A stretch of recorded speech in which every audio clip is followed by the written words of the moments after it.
हर हर महादेव सभी को। जय श्री हरि विष्णु। मोक्षदा एकादशी का व्रत बहुत ही विशेष माना जाता है।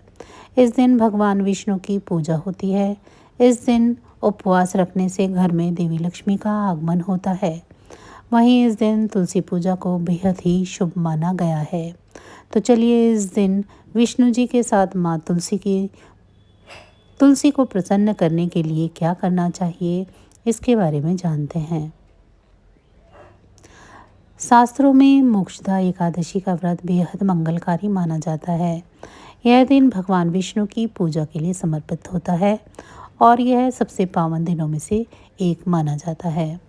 श्री हरि के भक्त इस दिन उनकी विशेष आराधना करते हैं और उनके लिए उपवास रखते हैं। कहते हैं कि इस दिन तुलसी पूजन भी अवश्य करना चाहिए। हालांकि सभी पूजन नियमों का पालन दूर से करना चाहिए, क्योंकि देवी इस दिन नारायण के लिए व्रत रखती है। ऐसे में सुबह उठकर तुलसी के पौधे में जल चढ़ाएं और देसी घी का दीपक जलाएं। लाल चुनरी, नारियल, फल, फूल, मिठाई आदि अर्पित करें। फिर तुलसी चालीसा का पाठ करें और आरती से पूजा को समाप्त करें। ऐसा करने से आपका सोया हुआ भाग्य जाग जाएगा। इसके साथ ही घर में कभी भी धन की कमी नहीं होगी।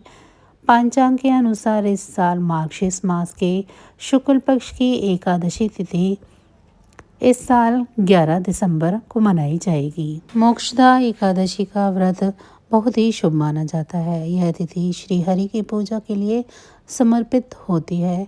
इस दिन का व्रत रखने से घर में माँ लक्ष्मी का आगमन होता है, साथ ही मनचाहे वर की भी प्राप्ति होती है। तो चलिए इस दिन विष्णु जी को प्रसन्न करने के लिए क्या दान करना चाहिए, उसके बारे में जान लेते हैं। सनातन धर्म में मोक्षदा एकादशी का दिन बहुत ही महत्वपूर्ण होता है। यह दिन भगवान विष्णु की पूजा के लिए समर्पित होता है और यह सबसे शुभ दिनों में से एक दिन माना जाता है। धार्मिक मान्यताओं के अनुसार इस दिन भक्त भगवान विष्णु की पूजा करते हैं और व्रत भी रखते हैं। मार्गशीर्ष माह के शुक्ल पक्ष की एकादशी तिथि को मोक्षदा एकादशी का व्रत रखा जाता है। पंचांग के अनुसार इस साल यह 11 दिसंबर को रखा जाएगा। तो चलिए जान लेते हैं कि क्या दान करना शुभ माना जाता है। मोक्षदा एकादशी के दिन मुनक्का, चावल, गेहूँ, मूंगफली, गुड़, गर्म कपड़े और गरीबों में भोजन और धन आदि का वितरण करें।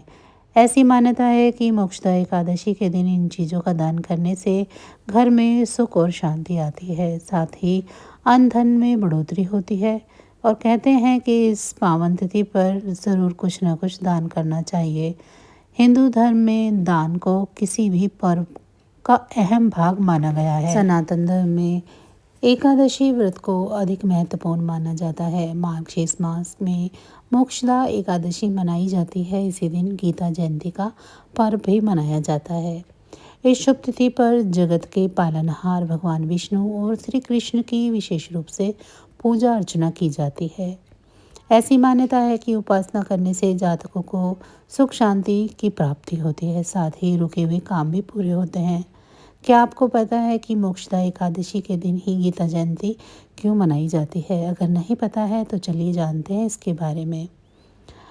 सनातन शास्त्रों में इस बात का उल्लेख किया गया है कि मार्गशीर्ष मास के शुक्ल पक्ष की एकादशी यानी मोक्षदा एकादशी के दिन भगवान श्री कृष्ण ने अर्जुन को गीता का उपदेश दिया था। इसी वजह से हर साल इसी तिथि पर गीता जयंती मनाई जाती है। गीता जयंती का पर्व भगवत गीता के जन्म को समर्पित है। मोक्षदा एकादशी के दिन श्री कृष्ण ने अर्जुन को कुरुक्षेत्र में गीता का उपदेश दिया था।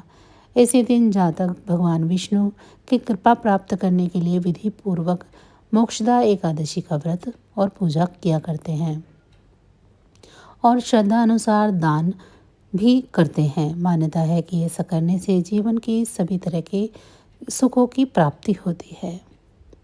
तो बस आज की जानकारी इतनी ही थी। फिर मिलेंगे हम आपको ऐसी ही किसी अन्य जानकारी के साथ अगली वीडियो में। तब तक अगर आपको मेरी ये जानकारी अच्छी लगी है तो वीडियो को लाइक करें। चैनल को अभी तक सब्सक्राइब नहीं किया है तो चैनल को सब्सक्राइब कर लें और कमेंट बॉक्स में मुझे ज़रूर बताएं कि आप सभी को मेरी ये जानकारियाँ कैसी लग रही हैं। इसी के साथ भगवान भोलेनाथ की कृपा दृष्टि आप सभी पर सदैव बनी रहे। आप सभी का बहुत बहुत धन्यवाद। जय श्री हरि विष्णु।